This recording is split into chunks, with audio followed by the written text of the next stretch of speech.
Moustique tigre, où en est sa progression en 2019? Le moustique Edalbopictus communément appelé moustique tigre est un moustique originaire d'Asie. En métropole, ce moustique s'est développé rapidement depuis 2004 et est désormais implanté dans 51 départements. Santé Magazine fait le point. L'Edalbopictus ou moustique tigre, originaire d'Asie du Sud-Est, est reconnaissable par la présence d'une ligne médiane d'écailles blanches sur le thorax. Cette espèce invasive de moustique est particulièrement nuisante car elle est le vecteur de maladies telles que la dengue, le chikungunya ou le Zika. C'est pourquoi les autorités sanitaires suivent avec attention l'extension de son implantation en France. En métropole, ce moustique est désormais implanté dans 51 départements, sur 96, en ce début d'été 2019. Or, il n'était encore implanté que dans 20 départements il y a 5 ans, essentiellement dans le « Grand Sud », comme le fait savoir l'UFC Que Choisir dans un point d'information dédié. En cause, son caractère anthropophile, qui aime les lieux habités par l'homme, qui explique qu'une fois installé dans une commune ou un département, il est pratiquement impossible de s'en débarrasser.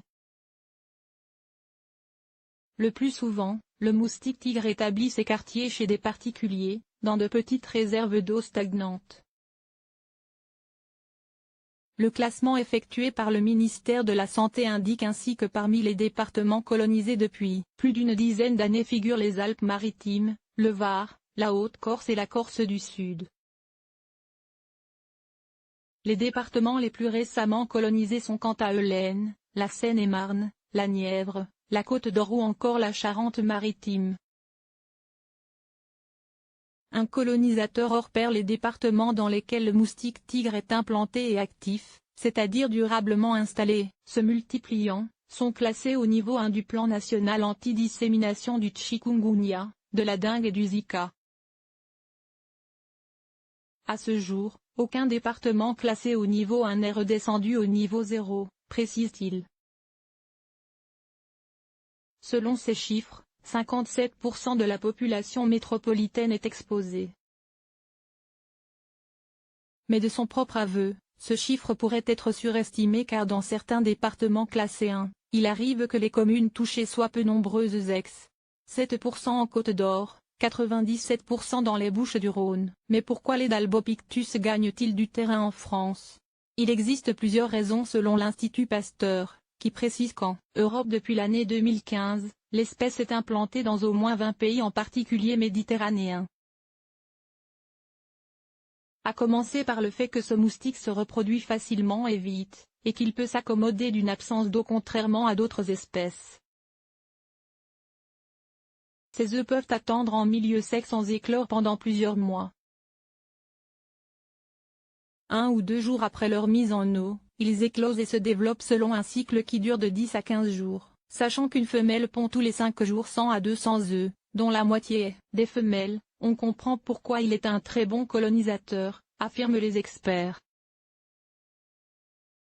Comment s'en protéger? À noter que la population peut participer à la surveillance de cette espèce afin de mieux connaître sa répartition, en signalant sa présence au portail officiel signalement-moustique.anse.fr. Car bien que les maladies transmises par le moustique tigre sévissent principalement en zone tropicale, la survenue de cas autochtones, contractés sans voyage, en France métropolitaine représente un risque bien réel. Du 1er mai au 14 juin 2019, l'Agence Santé Publique France a recensé 126 cas importés de dengue dont 40% avaient séjourné sur l'île de la Réunion, 16 cas importés de chikungunya et 1 cas importé de Zika. Par ailleurs, une épidémie de dengue sévit actuellement sur l'île de la Réunion avec plus de 15 000 cas de dengue. S'il existe toute une panoplie de produits et de parades pour s'en protéger, l'UFC Que Choisir met en garde contre les fausses solutions qui donnent cette illusion sans pour autant préserver des piqûres.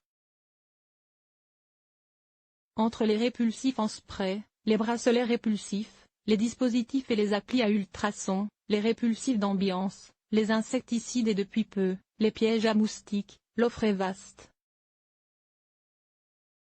Mais nos résultats de tests le démontrent, tous ces produits ne se valent pas, souligne l'organisme. La lutte repose essentiellement sur la destruction des petits gîtes, coupelles sous les pots de fleurs, vases, seaux. Matériel de jardin, bidons de récupération d'eau, bassins d'agrément, introduire des poissons qui mangeront les larves. La prévention passe également par la protection contre les piqûres de moustiques. Plusieurs méthodes sont possibles, port de vêtements longs et amples, aménagement de l'habitat, moustiquaire aux fenêtres, utilisation de produits répulsifs. Les Albopictus ayant une activité diurne, l'utilisation de répulsifs cutanés reste l'option la plus efficace, précise le site signalement-moustique.anse.fr. Mais tous ces produits n'étant pas d'une efficacité optimale, le mieux est de consulter les recommandations officielles émises par le ministère de la Santé. D'autant qu'il existe des précautions d'emploi pour certains publics sensibles, nourrissons et femmes enceintes notamment.